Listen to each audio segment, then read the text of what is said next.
Okay, thank you very much. Welcome back. So we're on to our third panel discussion of the day. So Pauline, who's up there, is actually moving to another panel because we've decided her expertise and excellence will be better served over there. So don't worry, if you've come to hear Pauline, you will get to see it and hear her shortly. So, joining me on stage now is Gurdeep Kohli, who is the film branding expert from Brunel University, London.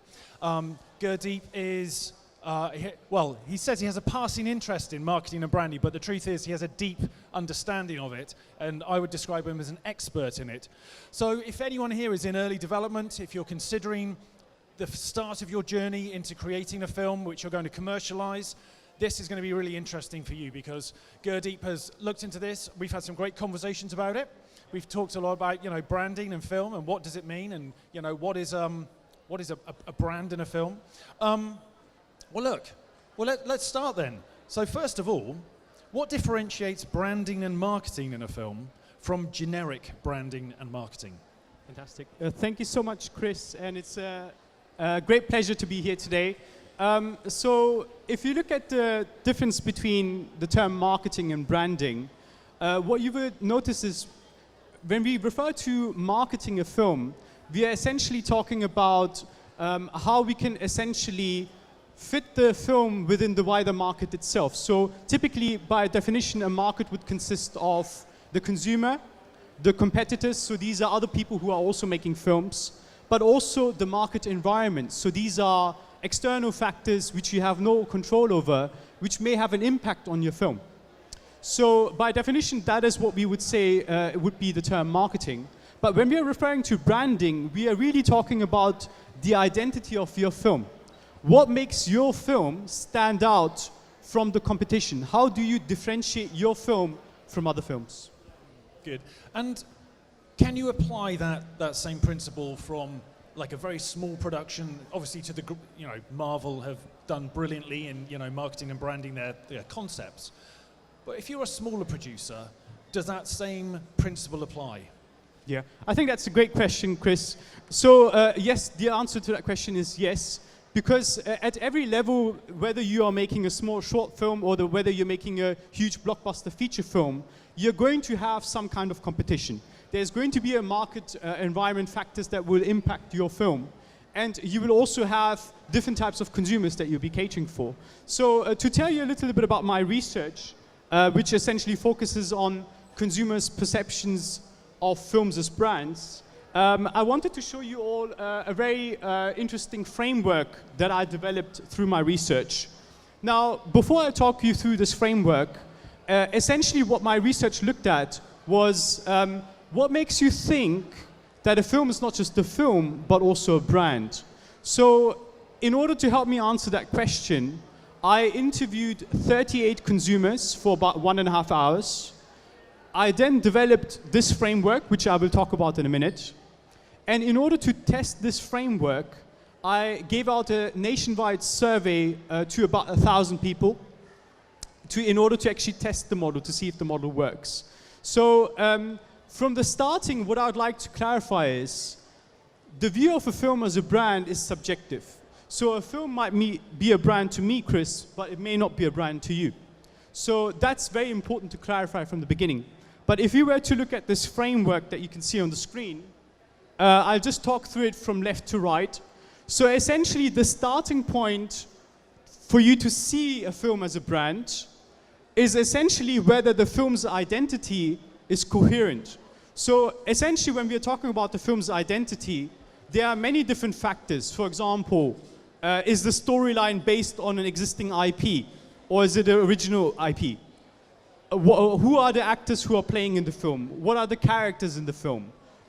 What is the music about? What is the mise en scène like? So there are many different components when it comes to a film's identity. So what this framework says is this is the starting point. In order for you to view a film as a brand, that identity needs to be coherent. Now, coherent means 3 things. It has to be consistent. The elements have to be consistent. They have to be meaningful to you as a consumer. And also, they should be complementing each other. Now, if we move on to the middle part of the model, you will see that we have 4 factors. We have popularity, fan-based community, sequels, and emotional bonding. And these are what we call mediating variables. Essentially, what we're saying in the middle here is that the strongest factor that makes you think that a film is not just a film, but also a brand, is actually emotional bonding. So whether you have an emotional bond with the film or not is going to dictate whether you see that film as a brand, which I think is incredibly interesting and fascinating. Sequels were less important, actually. So a lot of the consumers who talked about films as brands in our research actually were referring to films that didn't have sequels. So it's kind of also tackling the stereotype of what a film brand is. So apart from this, popularity is also another interesting factor. Now, you might think this is probably to do with box office results, but actually it isn't. It's more to do with how popular the film is within your professional circle and your personal circle. So whether the people around you know of the film or not. And then finally, we have a bunch of moderators, which you can see around the model, which can either strengthen or weaken this relationship.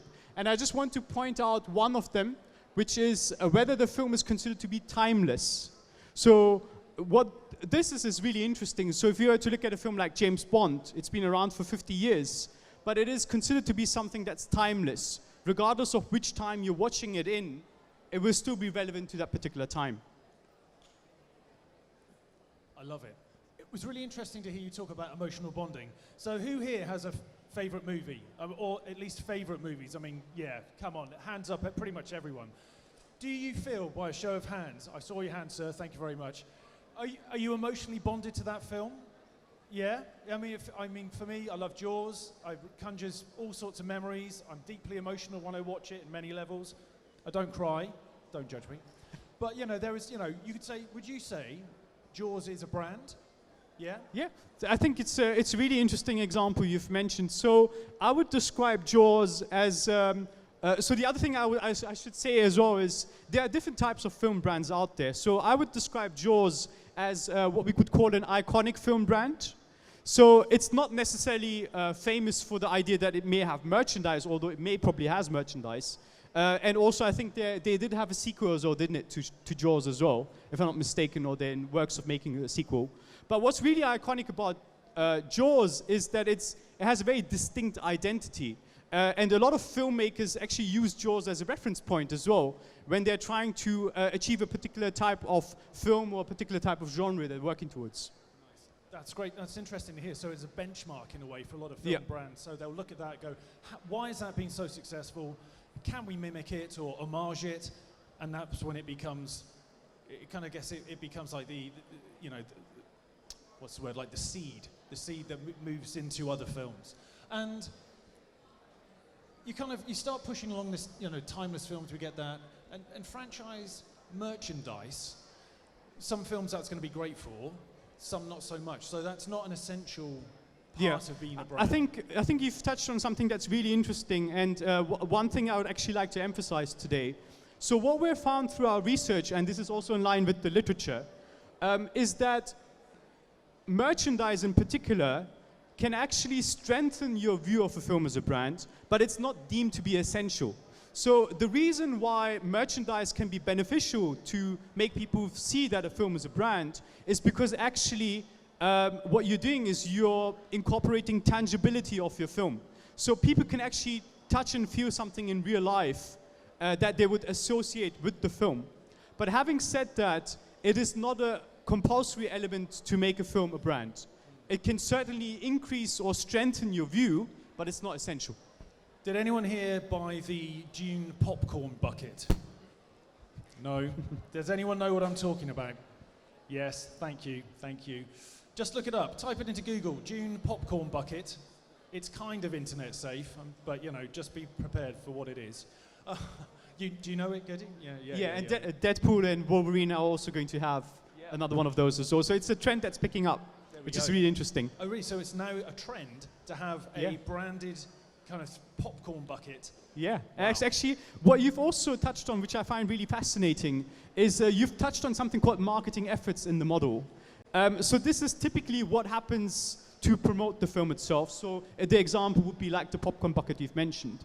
Now, what was really interesting with marketing efforts is there was a point at which marketing efforts actually started to have a negative impact of a view as a brand, of a film as a brand. And the reason for that is consumers felt that the film was too much in their face.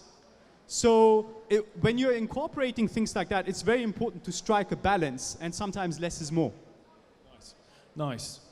So as we've moved further across and we've got film brand engagement, what does that represent? So it's, you know, the engagement between the audience and the film, or is it where you're at a bus stop and you see the poster? How does that manifest? Yeah, I think that's a great question. Thank you for that, Chris. So actually, before the stage of engagement, we have another stage called identification.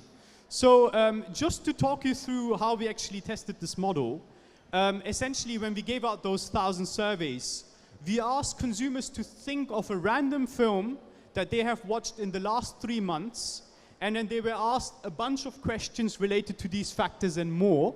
And at the end, they were then asked to specifically identify whether they see that film as a brand or not. So that is the stage that comes before engagement. Now, what the model suggests is, if a consumer considers a film to be a brand, they are more likely to engage in repetitive viewing. So this is coming back to emotional bonding. It's ritualized viewing. So you may watch it at certain times of the year with your family or with your friends. Die Hard. Generational viewing. There you go. It's a Christmas film. It's considered to be a Christmas film. It is definitely a Christmas film. Yeah. So that's really interesting. So repetitive viewing is one of them. Following the brand is another one. So that can be manifested in different ways. It could be sequels. It could be prequels or spin-offs. It could be a TV show that maybe have been made based on the film, or maybe other types of content that are being created. So essentially, the consumer would jump between different platforms and they will continue following that so-called brand. And then finally, we have positive word of mouth, so they're more likely to spread positive word of mouth. And finally, if there is merchandise, they're more likely to buy it. Fantastic, fantastic. So can we move on from? Yeah. Okay, brilliant. There we go. It wasn't death by PowerPoint. You got one slide, which was brilliant. Okay, so we've talked about what differentiates branding and marketing from traditional. We've looked at the process, how you've come to that, what the elements are, and where you go as a consumer and as a producer. So, how do you speak then to your target audience once you've decided you want to push into your film becoming a brand? Yeah, I think that's a great question, Chris. And before I answer that question, I would like to kind of bust a very... Are we still running? Everyone's still alive. Hands up at the back. Earthquake. Okay, so before I answer that question, I think it's important to clarify a very common myth associated with marketing. So marketing is not something that you simply add on after you've made a film. Marketing actually happens at the very first stage when you're first thinking about making a film. So coming back to your question about how we speak to audiences, well, one of the things that we need to really understand is, what do our audiences actually want? And if you look at some of the basic principles of marketing, one of the basic principles of marketing is not to treat the market as a whole, but to identify different groups of customers. Even today at this event, we have a lot of consumers who are here today, but they have all come for different reasons. And they're all looking to get something different out of this event. And it's the same with people who want to view films. Although you may have 20 people who are interested in the same genre, they may come for different reasons, or it's different factors that are actually pulling them to watch this particular film. So when we are talking about speaking to consumers, you need to involve consumers at every stage of the filmmaking process. So for example, when you have initial ideas about making a film, typically you would engage in some focus group sessions where you would discuss about these ideas, and you might fine-tune these ideas in order to make sure you're giving something to consumers that they actually want. Similarly, once you have actually reached the production stage and you've done some shooting, you might want to do some test screenings. And at this stage, the VFX doesn't even need to be finished. I've actually attended some test screenings already, and it's really interesting to see what people come up with in conversations about, for example, things like the ending or kind of the high point of a particular scene. And then finally, once you have released the film, it's very important to continue engaging with your audience so that they are aware that the film is out and that you get them to talk about the films as well, so that you generate that positive word of mouth that we talked about earlier. It sounds like it's a combination of understanding your audience, choosing the right path, a bit of luck, you know, because you can't always guarantee these things are going to fly, and maybe buying your research for a huge amount of money. Yeah, of course, of course. Okay, well look, let's talk a little bit now about the key things that people don't consider. So, when marketing your film, what are the top 3 tips you'd have for the creative projects? Okay, so my first tip for someone who's trying to make a film brand is to actually have awareness about the market. So when again, like I mentioned earlier, when you're talking about the market, you're essentially looking at 3 things. You're looking at the consumers, and within consumers, you need to think about specifically what type of consumers do you want to target through your film. So that can be done in different ways. You can look at demographics, you can look at something called psychographics, you can look at socio-cultural groups. So essentially what you're trying to do is you're trying to identify the right consumer. The second thing in terms of market awareness is not to pretend that you're actually living in a bubble, because there will be similar films out there that already exist who are trying to tell something similar to what you're trying to say. So then the question is, what makes your film different to them? How do you stand out? What can I see in your film that I cannot see in other films that already exist or are currently being made? And then finally, we have market environment factors. So these are things like political, economical, social, technological factors which can have an impact on your filmmaking process. So for example, the government has introduced a tax break for films that cost less than £15 million. So that is going to impact you if you're going to be making, let's say, for example, a relatively small budget feature film. So that's something to be kind of mindful of. So that's my first factor, is to be aware of the market. The second factor for you as a filmmaker is that you need to actually have a clear vision. Okay? And again, it comes back to what Chris said earlier. This can be done at a small scale when you're just making a short film, but also at the feature film level as well. You need to have clarity about what it is that you're trying to make. And then finally, the last tip I have for you is to remain authentic. I know this was also mentioned in the first panel. You need to stick to your vision and you need to implement your vision.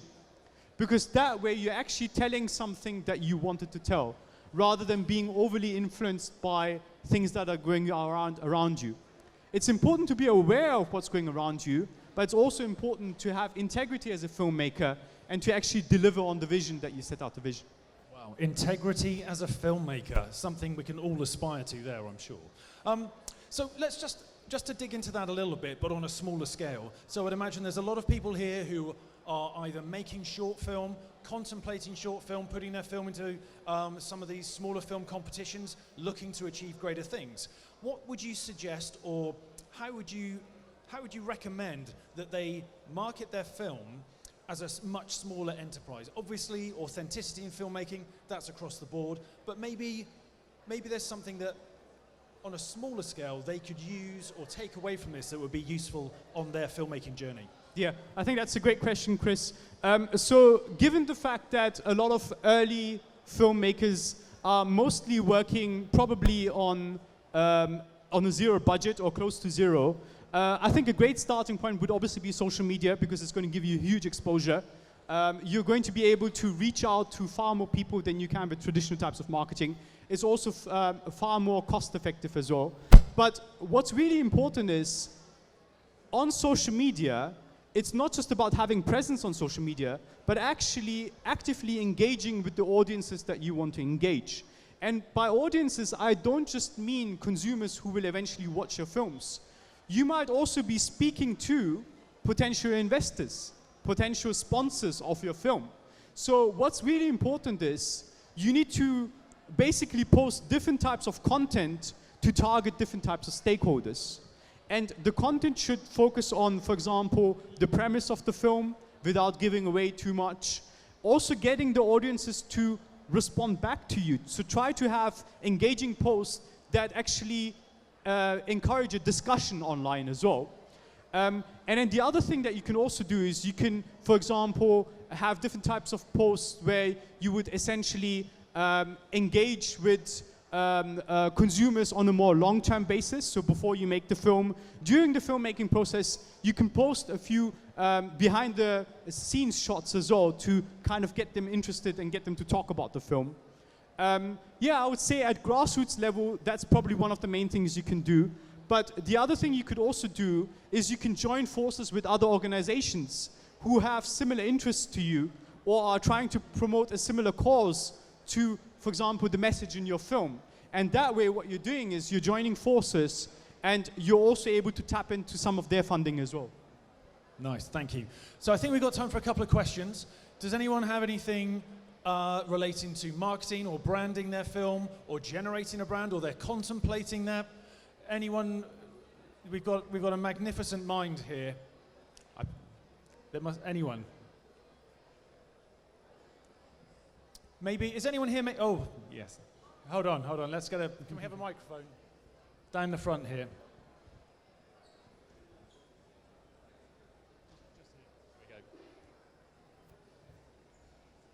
Hi, I'm actually here because of your panel, basically. Oh, because I want to go into branding, marketing, but I'm more PR and communications, and there is a clear difference between the two, so I do get it. But what would your advice be for someone who's not a filmmaker, but is on the end of like, yeah, I want to go down that route and not the production directorship, which most people here is what they're doing? Yeah, I think that's a great question. So just to clarify again, your question is about what if I don't want to get into filmmaking, but more about the marketing and branding of films. So my advice would be to actually gather some experience first about how generic things like products or services are marketed and branded. Because a lot of the mindset can be applied to filmmaking as well. So my advice would be to, for example, start off at an advertising agency. Because at advertising agencies, essentially, sometimes you have bigger brands that come to you who are looking to get a fresh perspective about how to promote their brand. So typically, a lot of the bigger companies, multinational corporations, have their marketing and branding done in-house. But occasionally, there are situations where they want to have a third party's kind of involvement so that they can actually come up with a different idea to kind of differentiate this brand further. So that would be my main advice, is to actually gather some experience about how advertising and branding is done. The next thing you could do then is to actually join a production house, because a lot of the major production houses also have a marketing or branding arm that you could essentially progress within your career in. And then you could later on, once you progress in your career, you could look at different, be in charge of different regions, because marketing and branding is done very differently around the world because of cultural differences. So I think that might be a good progression route. That's great, thank you. And we've got one more question over here, please, and then I think we're going to have to wrap up this session.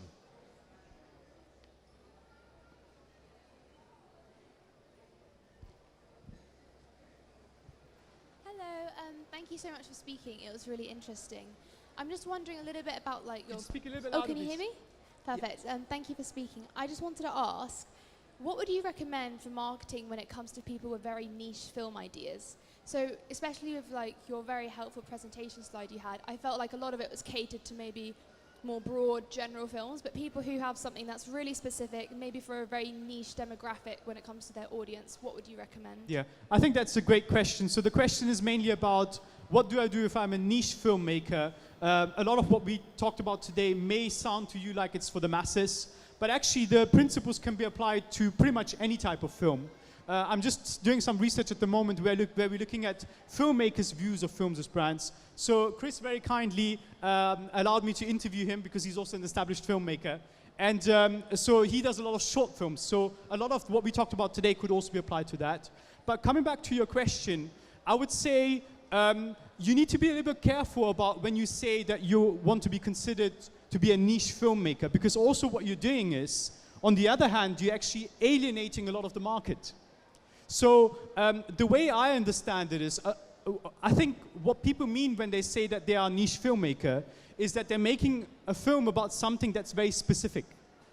So if I were you, I would try to stick to what it is that you're making, but make it more accessible so that you can generate more interest within the market and not just the core type of consumers that you think will watch the film.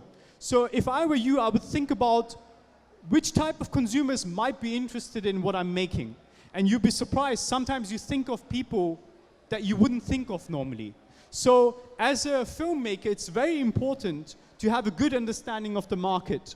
So it comes back down to understanding the consumer and the different types of consumers. But the last point I'd like to add to your question is actually that can go in your favor, because also what you're implying is there are not many films out there that are looking at the subject area that you're looking at.